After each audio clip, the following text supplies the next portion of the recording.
पहले तो मैं आप सभी लोगों से माफ़ी माँगना चाहता हूँ कि मैं कहाँ पे था, तो हाँ, माफ़ करना कि कल वीडियो नहीं आ पाई और अब जब वीडियो आ रही है, वो भी सिर्फ़ 2। तो हाँ, मुझे पता है भाई, मैं भी डिसअपॉइंट हूँ। मतलब मैं भी डालना चाहता था बट डाल नहीं पाऊँगा। जो भी हो, कल आपको डार्क स्पिरिट और लेवल अप एरर की एपिसोड्स मिल जाएगी, तो आप कल उन्हें एन्जॉय कर सकते हो। हाँ, मुझे पता है डिले ज़्यादा हो गया। एम्पायर के एपिसोड 37 के साथ आ चुका हूँ, तो एपिसोड की शुरुआत होती है और यहाँ पे जो हमारे उसके फादर रहते हैं, उनके फादर कहते हैं कि तुम ये स्क्रिप्चर को ले लो। तो होजियोंग कहता है कि आखिर ये कैसी बुक है, तो वो कहते हैं कि ये एक तरह का सीक्रेट मार्शल आर्ट बुक है, स्क्रिप्चर है। तो मार्शल आर्ट्स एक तरह की ब्रूट अटैक होता है जहाँ पे आप बहुत ज्यादा ताकत के साथ हमला करते हो और इसमें आपकी फिजिकल स्ट्रेंथ भी काफी ज्यादा मायने रखती है, जो आपकी मदद करती है। फाइटिंग के दौरान मैंने तुम्हारी स्ट्रेंथ को देखा था, वो स्ट्रेंथ जो तुम्हारी बॉडी से निकल रही थी, वो जो फिजिकल पावर थी बहुत ज्यादा थी। तो जैसे तुम्हारे पास अपॉर्चुनिटी है यहाँ पे काउंटर अटैक टेक्निक सीखने की, यानी कि तुम ऐसी टेक्निक सीख सकते हो जिनमें काउंटर अटैक टेक्निक हो। तुमने मेरे ऊपर counter attack dragon spear attack किया था, वो बहुत ज्यादा पावरफुल था। ये जो बुकलेट है वो तुम्हारी मदद करेगा, तुम्हारी जो मार्शल आर्ट स्किल है उसको बूस्ट करने के लिए, यानी उनकी ताकतों को बढ़ाने के लिए तुम्हारी काफी ज्यादा हेल्प कर सकता है। तो कहता है मन में सोचते हुए कि अगर देखा जाए तो वाकई में काम का है, क्योंकि 4 डिवाइन बीस्ट की जो मेरे पास पावर है, ऊपर से अगर मैं ब्लू ड्रैगन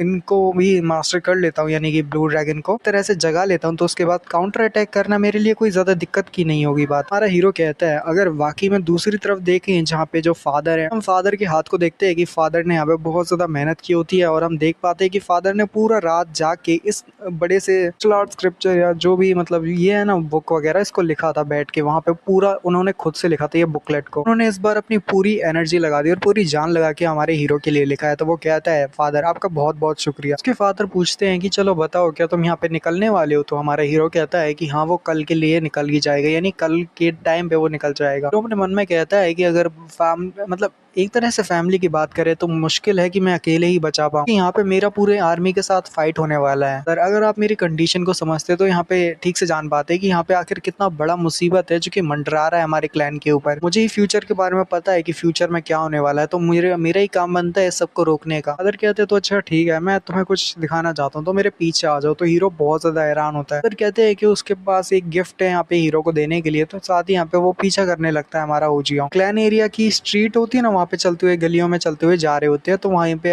एक शॉप है जहाँ पे हमारे फादर ओजियो को ले जाएंगे। वो एक तरह का ब्लैक स्मिथ है जो कि ऐसे ऐसे बढ़िया बढ़िया वो वेपन्स को बनाता है, जो कि काफी ज्यादा अच्छे हैं और कंपेटेबल है मार्शल आर्टिस्ट के लिए। तो कहता है ये प्लेस तो जानी पहचानी है। तो फादर उस प्लेस का दरवाजे को खोलते हैं और कहते हैं कि हे ओल्ड मैन, क्या तुम अभी भी जाग रहे हो, क्या तुम अभी तक काम कर लिए हो। वहाँ पे एक ओल्ड मैन होता है जो कि यहाँ पे बहुत सारे हथियार और तरह तरह के वेपन्स बनाता है, जिसका नाम बियान यी गैंग होता है। इसको बियान ही कहूंगा। तो बियान जो होता है वो यहाँ पे एक वेपन को तैयार करने के बाद कहता है कि हाँ मैं तुम्हारा ही इंतजार कर रहा था कि तुम आ गए। तो यही देख रहा होता है कि ये एक ब्लैक स्मिथ का घर है, और मतलब जहाँ पे स्मिथ जो होता है ना, मतलब बनाया जाता है, मतलब वेपन्स वगैरह, तो वही जगह होती है। कहता है कि जो तुमने वैसे चीजें वगैरह बताई थी ना, मैंने पहले प्रिपेयर करके रखी हुई है। तो साथ ही क्राइटेरिया आज कहते हैं तो जरा बताओ क्या ये डिफिकल्ट था तुम्हारे लिए। कहता है कि नहीं, वैसे मैंने इस तरह का काम बहुत बार किया है, तो मुझे अच्छे से पता है कि ये कितना जल्दी हो जाएगा। मैंने यहाँ पे ज्यादातर टाइम तो नहीं लिया, बस 15 दिन लगे इसको बनाने के लिए। 15 दिन ही मेरे लिए काफी थे। और साथ ही वो 15 दिन की तैयारी दिखाता है जो कि उसने पूरी जान लगाई थी। वो उसके ऊपर से वो हटाता है ना पर्दे को, या जो भी होता है वो कपड़े को, जब वो कपड़े को हटाता है तो हीरो की आंखें फटी की फटी रह जाती है कि वहां पे हमारे हीरो की एकदम पुरानी वाली एक्स दिखने वाली, मतलब पुरानी जैसी जो एक्स थी ना, बिल्कुल वैसी थोड़ी बहुत दिखने जैसी एक्स रखी होती है। डिजाइन बिल्कुल पुरानी वाली जैसा ही होता है। तो जो हमारा होता है ना, जी हम काफी ज्यादा घबराया और हैरान होता है। तो साथ ही वो कहता है उसके फादर की क्या कर रहे हो, चलो आगे बढ़ो और इसको उठाओ, तुम इसको उठाना नहीं चाहते क्या। क्यों कहता है यस फादर, और वो 6 फीट तक की होती है। इसका वजन भी वही पुरानी वाली जैसे ही होता है। और वो कहता है कि मैं इसकी स्ट्रॉन्ग थिक, और साथ ही मैं इसको जब पकड़ रहा हूँ तो मुझे पता है कि ये कितनी ज्यादा बड़ी और वैसी है। इसको अच्छे से फील कर पा रहा हूँ, बिल्कुल वैसी जैसे मैं पुरानी वाली को करता था। लग रहा है जैसे इसका सारा वेट मेरे हैंड में ट्रांसफर हो चुका है। एक्स एकदम परफेक्ट है, और वो जब उसको घुमाता है तो उसके लिए बिल्कुल आसानी से वो घूम जाती है, यानी कि उसे घुमाना उसके लिए बहुत आसान होता है। तो फादर कहते हैं क्या तुम्हें पसंद आई। तो कहता है हाँ फादर, इसका वेट बिल्कुल मेरे लिए है, यानी कि मैं इसको अच्छे से कंट्रोल कर सकता हूँ, तो ये मेरे लिए अच्छी है। तो मैं जितना तरीके से तारीफ करूँ ये उतने तरीके से बेस्ट और परफेक्ट है। तो फादर कहते हैं तो ठीक है, फिर हम इसको ही खरीदने वाले हैं। तो साथ ही यहाँ पे वो जब उसको बाई कर लेते तो बाहर आने के बाद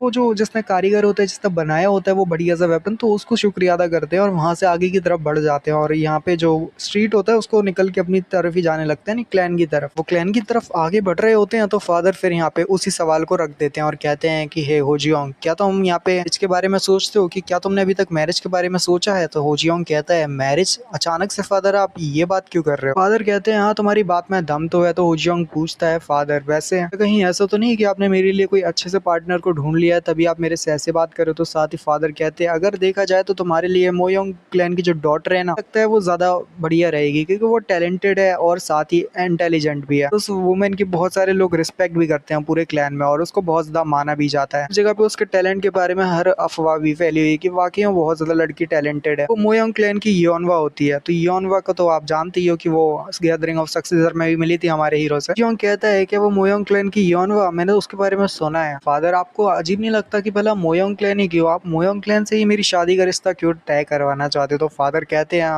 उनके पास कोई जवाब नहीं होता मतलब ठीक से देने के लिए, बट वो कहते हैं असल में बात ये है कि जो मोयोंग क्लैन है ना, उनके साथ बिजनेस का कुछ चीजें हैं जो कि सेट करनी है और उनमें कोई दिक्कत वगैरह ना है, इसलिए हमारी जो मतलब तुम्हारी शादी है वो उनकी डॉटर के साथ करवाना ज्यादा बेहतर आइडिया है। इस नतीजे तक पहुंचे हैं कि तुम्हारी शादी यहाँ पे मोयोंग क्लैन की डॉटर से हो जाएगी। दोनों ही क्लैन के ताल्लुकात काफी ज्यादा अच्छे हो जाएंगे और दोनों ही क्लैन जो है आपस में एक दूसरे के साथ कुछ भी गड़बड़ ना कर पाए। एक तरह से वो दोनों ही क्लैन अटैच हो जाएंगे एक साथ, तो यहाँ पे कोई कुछ गड़बड़ी नहीं कर पाएगा। ऐसे हमारी स्ट्रेंथ भी काफी ज्यादा बढ़ जाएगी, रिलेशन एंड स्ट्रेंथ ये दोनों ही काफी ज्यादा तेजी के साथ बढ़ जाएगी। अगर कहते हैं अगर ऐसी बात है और तुम्हारा कोई भी जवाब मुझे नहीं आ रहा है, इसका मतलब तो मैं समझ ही सकता हूँ। तो ऐसा मान लो कि तुमने यहाँ पे कुछ सुना ही नहीं, ठीक है, मेरे मुंह से। मुझे भी ऐसे लवलेस मैरिज अच्छी नहीं लगती कि यहाँ पे जिससे आपको पसंद नहीं करते आप डायरेक्टली उससे शादी करने लग जाओ, उसके बारे में जानते हो बट फिर भी शादी करने के लिए तैयार हो, तो ऐसा मेरे को अच्छा नहीं लगता। तो तुम रहने दो। तो मन में सोच रहा होता है, पास्ट लाइफ में वो अच्छे से जानता है कि मोयोंग क्लैन कितना ज्यादा बड़ा कमीना क्लैन था। तो मन में कि मोयोंग क्लैन वाले ऐसा क्यों करेंगे, अचानक से एक सजेशन और वो भी ऐसे डायरेक्ट शादी का प्रपोजल भी इतना सडनली, ये बहुत ज्यादा अजीब सिचुएशन है, मैं यहाँ पे समझ नहीं पा रहा। अगर मैं पुराने टाइप की बात करूँ, यानी पुराने टाइम में यहाँ पे जो हमारा जब क्लैन डिस्ट्रॉय हुआ था, यानी ग्रीन माउंटेन योन क्लैन जो हमारा क्लैन था, जब वो एनाइलेट हो गया तो लोगों ने मिलकर उसके ऊपर हमला जब करवा दिया था चारों तरफ से। क्लैन के डिस्ट्रॉय होने के बाद यहाँ पे पता है सबसे ज्यादा स्ट्रॉन्गेस्ट पूरी दुनिया में स्ट्रॉन्गेस्ट का टाइटल किसे मिला? और किसी को नहीं बल्कि मोयोंग क्लैन को। क्योंकि यहाँ पे जो हमारे हीरो का जो सबसे बड़ा दुश्मन था ना, जिसका नाम